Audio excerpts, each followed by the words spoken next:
Well, that was something. I hope you guys are ready for episode 6 of the Acolyte. We're going to go through the entire episode so you guys are informed as to what the heck is going on with this show. But before we begin, could you please hit that subscribe button? Man, I am so close to 90K, and I can't thank you guys for helping me get there. So get ready for the Twilight episode, or I don't know. I don't know.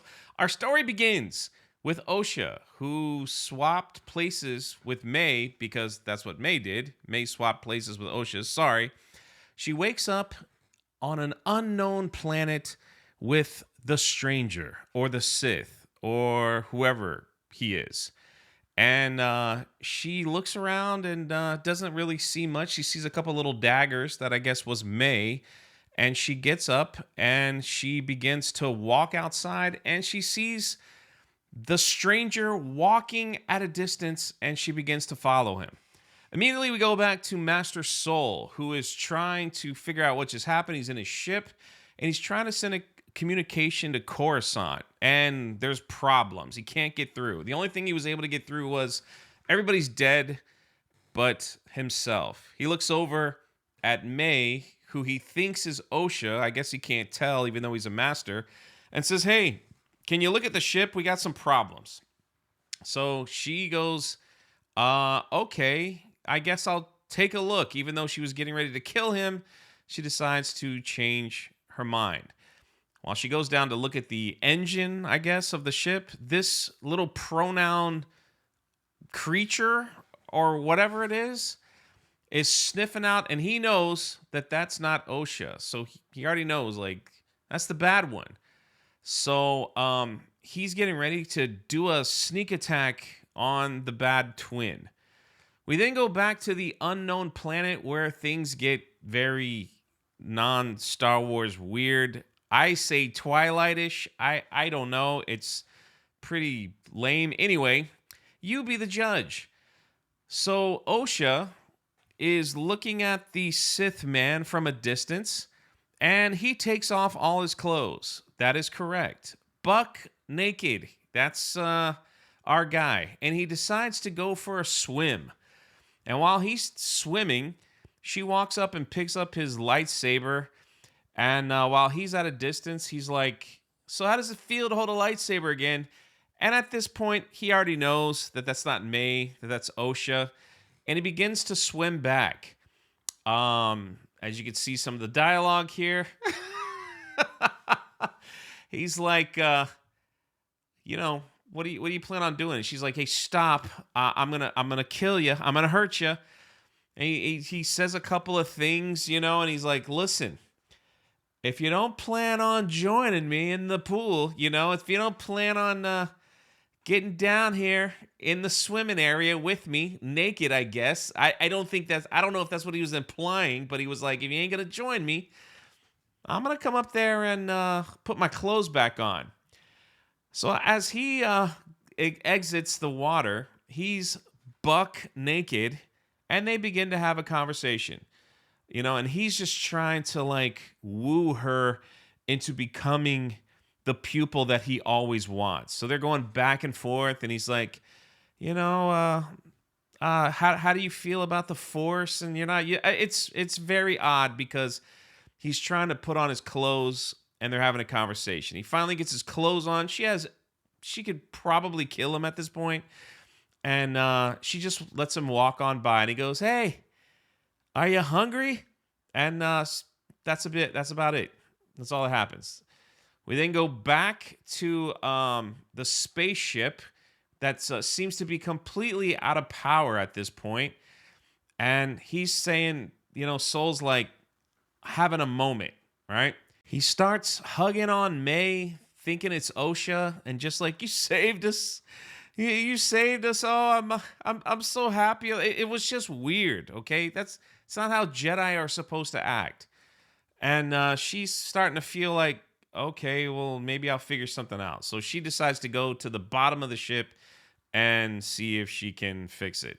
We then go back to the weird courting of his new pupil on the unknown planet. The courting continues.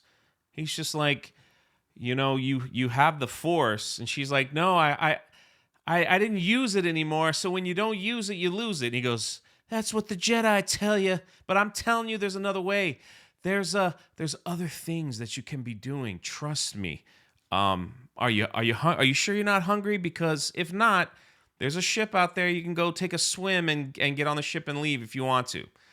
And then we go back to the spaceship with May, who I guess is trying to figure out how to get the spaceship started.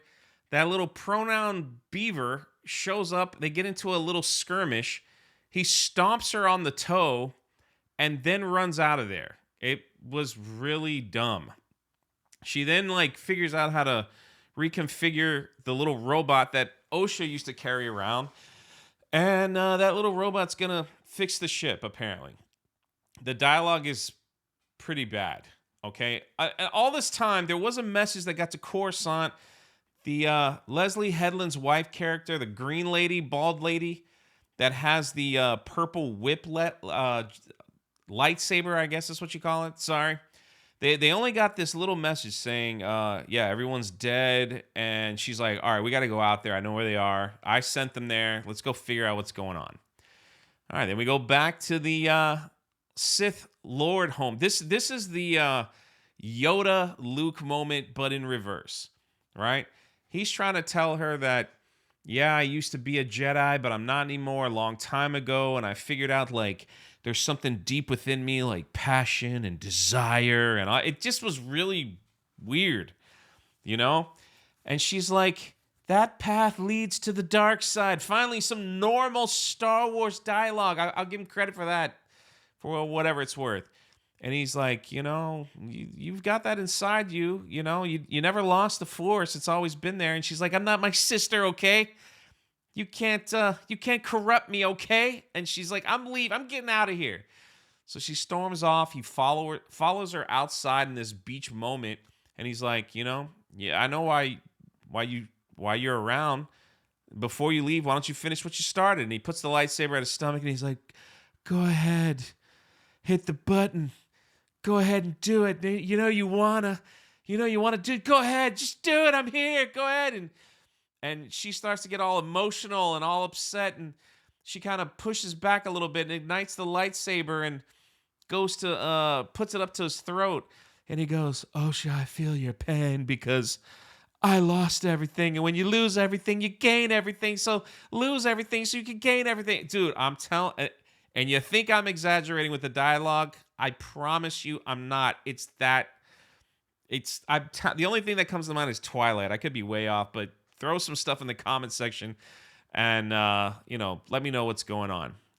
Well, then we go back to Coruscant, and this lady decides, all right, we got to get out of here quick. Let's get a message to Soul, and we'll figure this whole thing out, right? So she gets a message to Master Soul. He's like, hey, we're on our way. Leave your beacon on. He turns it off. And then he's like, Osha, I've got a big secret I got to tell you. I'm going to tell you everything. I'm not going to hold back. The ship starts up. He looks over at Osha, which is actually May. He finally figures out that it's the other twin and shoots her with a stun gun and knocks her out. And then all of a sudden, he just takes off. Turns off his beacon, I guess, and just takes off. As soon as he leaves, the green Jedi with the whip lightsaber. I'm all over the place. Forgive me. Why do you guys even watch this video? I'm sorry. She shows up and she's on the planet and she assesses the scene. That's where she sees all the dead Jedi, and they're all in shock and awe. And then it happens, ladies and gentlemen. The scene that everyone's been waiting for. What they teased in the teaser trailers, the use of the lightsaber whip while they were standing over trying to figure out what happened. A giant light bug, I guess, or a moth, whatever it is, started flying behind them.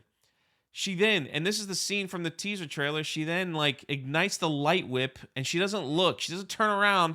She just flips it behind her head, slicing the bug in two, and everybody's like, ooh, that was cool. Then we get to the dumbest scene I'm sorry, ever. The stranger says, hey, look, this is a cortosis helmet.